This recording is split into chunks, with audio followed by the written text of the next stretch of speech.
Welcome to the Sinquefield Cup, where two titans, Maxime Vachier-Lagrave and Wesley, are about to clash.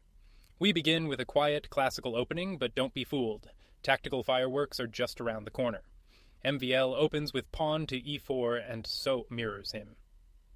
We see a classic Italian game unfold as both sides develop their knights and bishops to textbook squares and castle their kings to safety. The position remains almost perfectly symmetrical. Both players lock down their structures with quiet pawn moves, creating space and preventing any sudden incursions. A slow, strategic battle is brewing. The final pieces are brought into the game. Knights are rerouted to more active squares, and with pawn to d4, MVL finally challenges Black's control of the center. After a few more preparatory moves, the central pawns are exchanged on e5. MVL's knight lands on the powerful c4 square, and the tension is reaching its breaking point. And here it is, a thunderbolt from MVL. The queen slides to d6.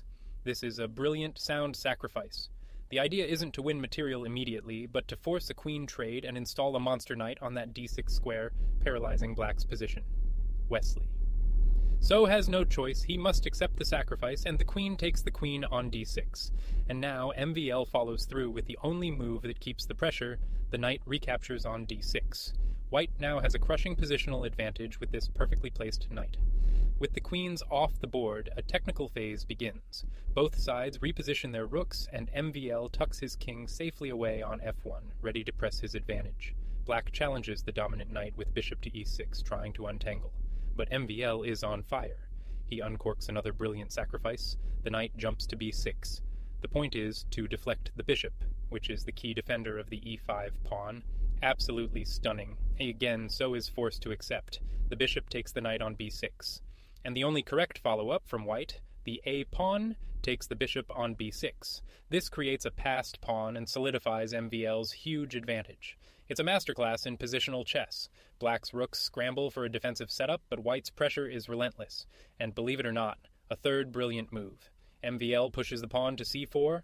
This is another sacrifice, this time to shatter Black's pawn structure and create a permanent weakness, an incredible display of aggressive positional play. The rooks are traded off on d1, simplifying the position further. We enter a pure endgame.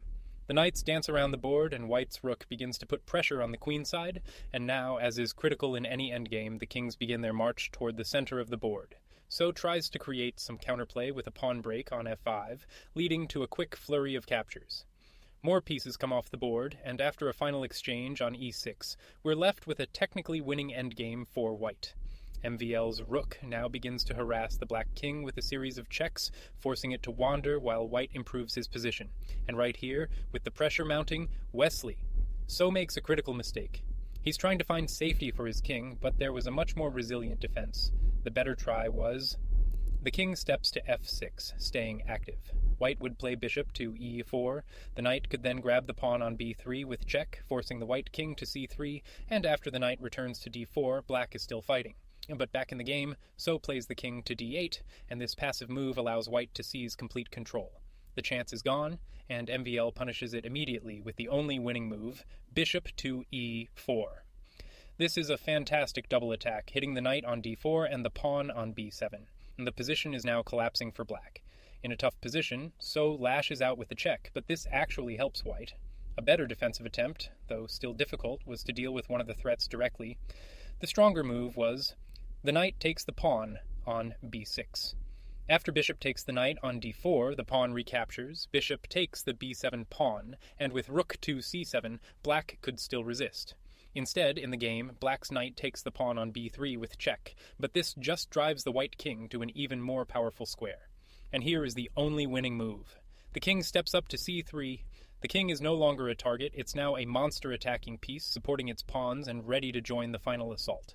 This is endgame perfection. Black's knight is forced to retreat back to d4, and this is the final, crushing blow. The bishop drops back to h2. It seems quiet, but this move is deadly, preparing to win the b7 pawn and completely trap Black's knight. There is no longer any defense. What a game. A true positional masterpiece from Maxime Vachier-Lagrave. A stunning series of 3 brilliant sacrifices tore open the position, leading to overwhelming pressure that forced a final fatal error. Maxime Vachier-Lagrave wins.